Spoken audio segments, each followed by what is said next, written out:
일자리 감소 충격은 여성과 청년 등 고용 취약계층에 더 집중된 것으로 보입니다.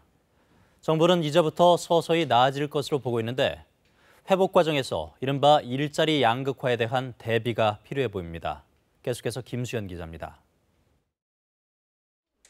이 50대 여성은 지난달 10년간 일했던 식당을 그만둬야 했습니다.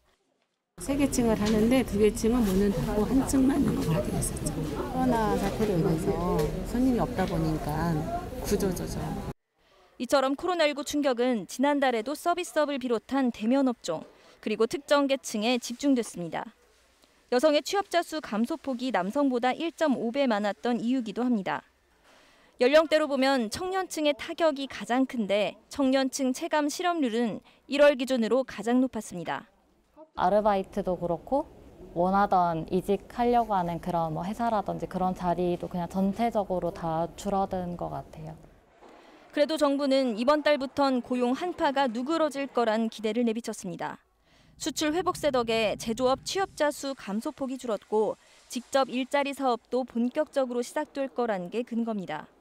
방역의 고용 파급 속도 등을 종합적으로 감안할 때 1월 고용을 바닥으로 하여 조금씩 나아지는 모습을 보일 것으로.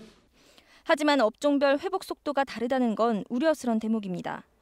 코로나19 3차 확산이 석 달 가까이 이어지며 내수의 어려움이 깊어진 데다 설 연휴 이후의 상황도 예측이 어려운 만큼 당장 서비스업이 나아지긴 힘들기 때문입니다.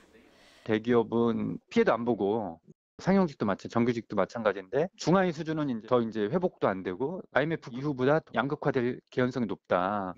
이 때문에 정부도 고용 취약계층인 청년과 여성을 위한 맞춤형 대책을 최대한 빨리 발표할 수 있도록 속도를 내기로 했습니다. KBS 뉴스 김수연입니다.